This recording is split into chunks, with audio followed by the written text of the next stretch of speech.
Let's speak to our very own Gary Neville, who joins us on the line now. Gary, first of all, your reaction to this morning's news? I think it's always sad when a coach loses his job. I watched part of the game last night, and irrespective of the result, when the fans don't turn up, it's always a massive problem for a manager. I remember coming back from Valencia actually a few years ago and went to a Manchester United game, and I think it was a Tuesday night, Crystal Palace, and there must have been about 55,000 in Old Trafford, even though they announced about 70,000 because of the season ticket holders. And I always remember thinking at that moment that was probably the moment that Louis van Gaal lost his job, because if the fans don't turn up at a football club, then I think obviously the board room will react to that. So I think it is a big issue. The results obviously haven't been great. The performances haven't been great. I think it's a reflection upon always on the board. It's always a reflection upon the sporting directors when a manager fails. The succession planning, obviously, from Arsene Wenger hasn't succeeded. They're now on a roundabout where they're changing managers quickly.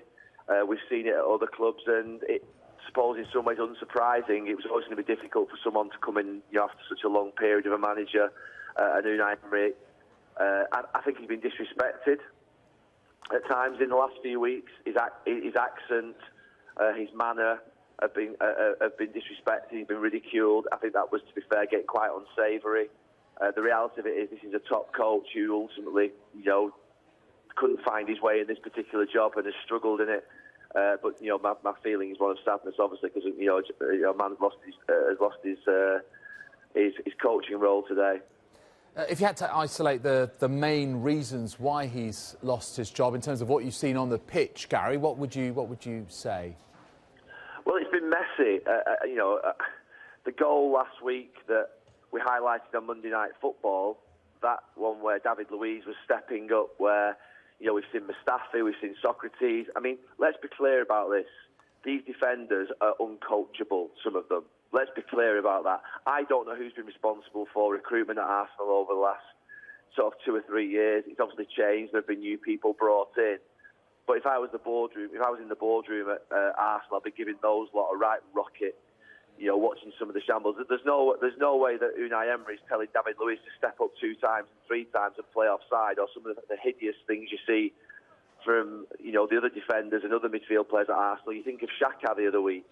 Unai Emery's a man of honour, and you see sort of his behaviour. This is something that's far deeper than the coach. Unai Emery, to be fair, might be actually sort of sailing his way back over the shores of the Channel this afternoon, and be very happy to leave behind what is quite simply a very average bunch of players who, to be fair, some of them, like I said before, there's no way Unai Emery was telling them to do those things. The coach will ultimately take the fall for it, as always. That happens in football clubs, and I'm well aware of that. But some of the things that we were seeing on the pitch was, it's fancy football, really. So do you think that the players have let him down, Gary? Without a shadow of a doubt. The manager will always ultimately take the hit. The manager will be the one who's responsible for putting them into an organised shape. He's the one that... but some of those players, the recruitment at Arsenal, I've been critical of my own club over the last few years for their recruitment policy and their strategy. But Arsenal's is truly pathetic. If you couldn't find a more erratic bunch of players in terms of defending to watch, you couldn't, honestly. You really couldn't. If you said go and find the 3 or 4 most erratic centre-backs in Europe, it's almost as if that's been the brief to the recruitment department, because it really is, to be fair, something that's, I was laughing when Jamie Carragher was doing that piece of defending on Monday. I was actually laughing. I couldn't get angry about that. It was that bad. So the players have let him down, but I think some of them, to be fair, aren't up to it. They're not at the quality of Arsenal's level. And the coach has lost his job, but ultimately Freddie Ljungberg now picks up those players. Let's see if he can organise them into a defence that doesn't concede shots and doesn't concede goals. He might be able to do a better job in some ways on that front, but it'll be short-lived, because those players there will let you down 100%. That said, it is the manager's job to communicate his ideas, to lead, regardless of who the players are. How much responsibility does Unai Emery have in that respect? Because he went from protagonism to pragmatism. It didn't seem at times like he wanted to win games. He would rather defend a lead than search for a greater advantage. So how much does he have to take responsibility for what's happened? Of course, he has to take responsibility. He has done. He was out there. He was out there every single week on the touchline, doing his job, taking responsibility, turning up for the interviews at the end, trying to coach the team on the pitch. This is somebody who's been a great coach for many, many years, who's had great success, and this job's found him out from a point of view he's not been able to impact the players.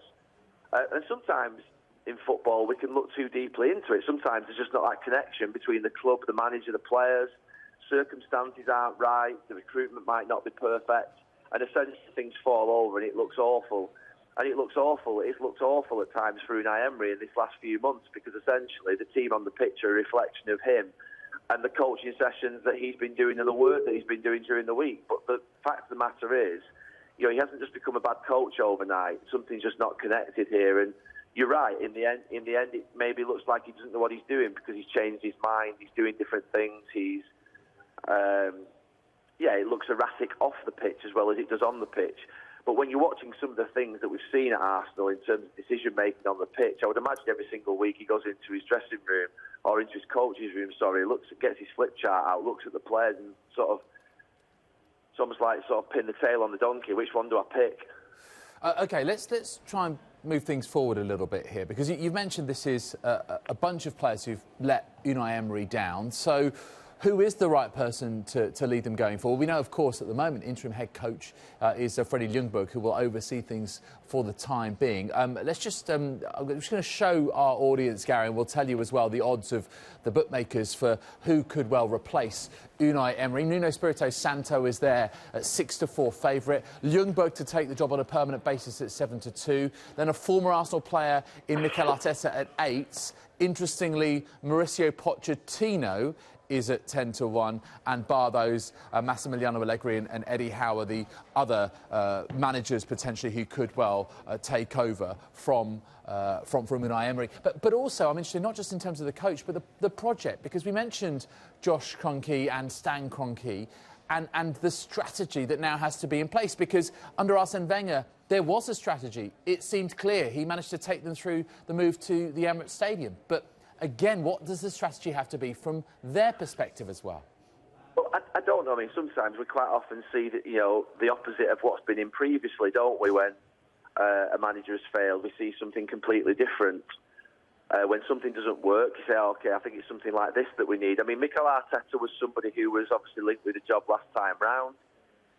He's someone who obviously has experience of Arsenal. He's a lot younger. Whether they go down that route, I mean, the reality is I don't quite know what Arsenal's boardroom are thinking in terms of their next move. And ultimately, until they communicate that to us or make an appointment, we won't do. I mean, some of the names on that list, obviously fantastic coaches. Some of them haven't, like Mikel Arteta, are obviously younger and different in terms of the fact that they won't have a track record. But that necessarily shouldn't, be something that every manager needs to build a track record at some point. We see the work that Frank Lampard's doing at Chelsea. Obviously now having only had a year or so in the job, and other young coaches. So you have to get a first job somewhere. I mean, the reality of it is now Arsenal's board, if they're reflecting upon their own, the first thing a board should do when they sack a manager is reflect upon what they've done and reflect upon how they've gone about things. What do we need to do to make sure that we're not in this position in the future, so that the Arsenal fans are happy? Obviously, Arsenal is a great football club, huge football club. I love going there. I've loved going there even when I was playing, going to Highbury. So you're talking about a football club that will come through this difficult period, a football club that essentially will live long beyond not just Unai Emery, but the next manager as well.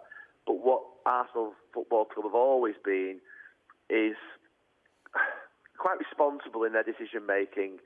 They've always been loyal. There might have been the odd moment where they weren't, but generally it's been a football club that's been run well, that's always had a sort of steady ship. It'll be interesting to see now whether, because of obviously the long reign of Arsene Wenger and now they've sacked a manager a quick time after it, whether they get sort of, like you say, caught on the roundabout and sort of spinning for the next few years. And that'll be something that I'm sure they're working hard to try and resist. The main thing now the Arsenal board needs to do is ensure that they're not sacking another manager in 12 to 18 months and then another manager, because it just will not work. it'll cost them more money, not just in sacking the managers and their respective teams, but also in terms of the recruitment ideas of the players that are brought in. I would imagine a new manager that comes in now, so they want to wipe out half of that dressing room. That costs money. And the reality is they want to bring their own players in, and they should do as well. So the recruitment at Arsenal has been strange now for a number of years. They haven't got it right in a number of areas, and they need to get that right. So there's two things they need to do. One is get their recruitment right, but second, somehow put somebody in place that can live through these difficult times and transition a team from what is a difficult moment to a good moment. You think of the job that Maurizio Pochettino did at Tottenham. It wasn't the best squad when he took over, but he was able to manipulate that squad for not a lot of money into something very good. Essentially, Arsenal need that same type of person who's capable of doing that.